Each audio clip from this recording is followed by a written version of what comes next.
बहुत से लोगों की चाहत तो होती है कि वे आत्म अनुभूति के लिए आगे बढ़े, लेकिन इसमें उन्हें अपना परिवार एक बाधा बन जाता है।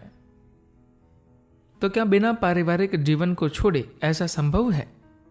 जानते हैं सद्गुरु का उत्तर।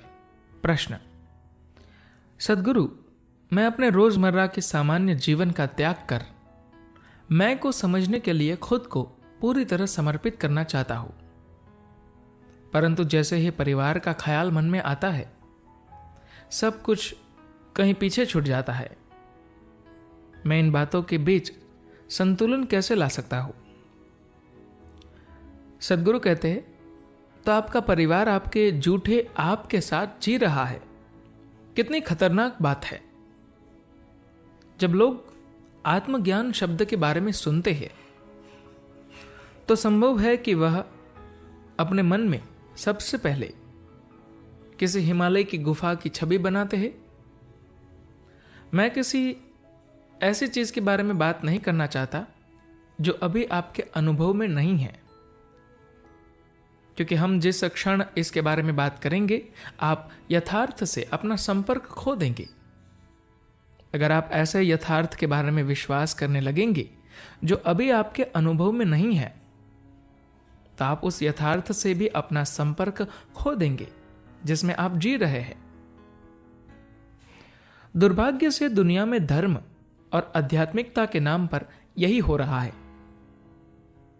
ईश्वर लोगों के जीवन में सक्षमता बढ़ाने की वजह नहीं बन रहे, बल्कि उनकी अक्षमता बढ़ाने का कारण बन रहे हैं।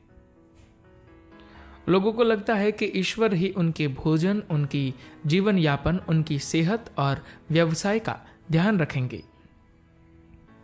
इसलिए खुद को जानने के लिए हम किसी रहस्यमय तरीके की बात नहीं करते हैं।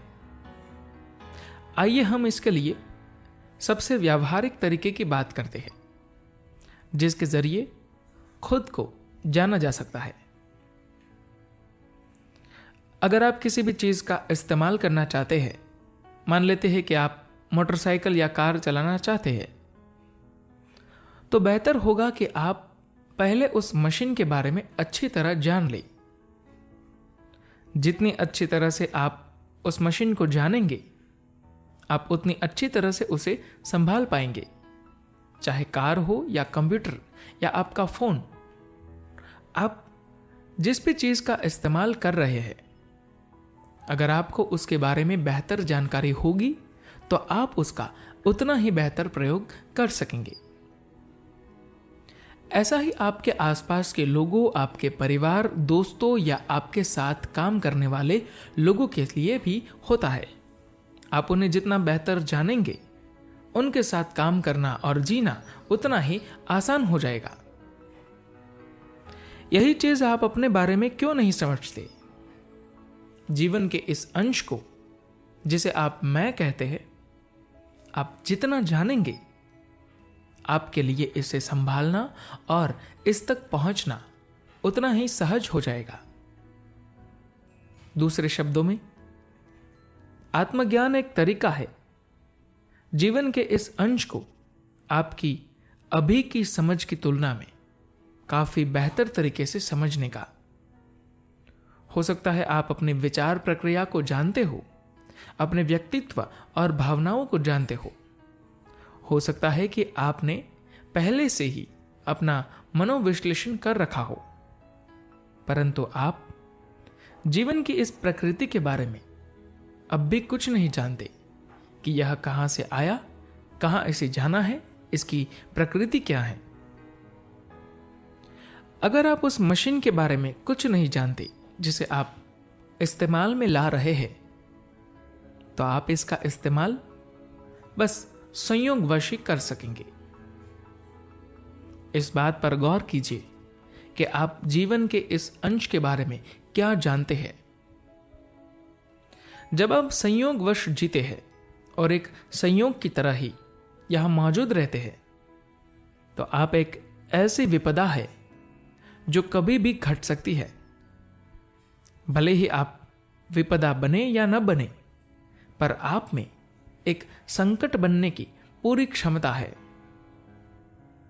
अगर आप एक संभावित विपदा की तरह है, तो आपके लिए बेचैनी और भय के साथ जीना बहुत ही स्वाभाविक होगा। और इसी तरह आप जी भी रहे हैं।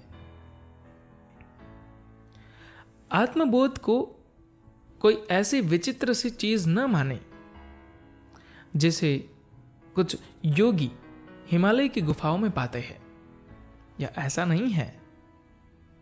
बस अगर आप जीवन को एक खास तरह की सहजता के साथ जीना चाहते हैं, तो आपको जीवन के इस अंश को अच्छी तरह समझना होगा।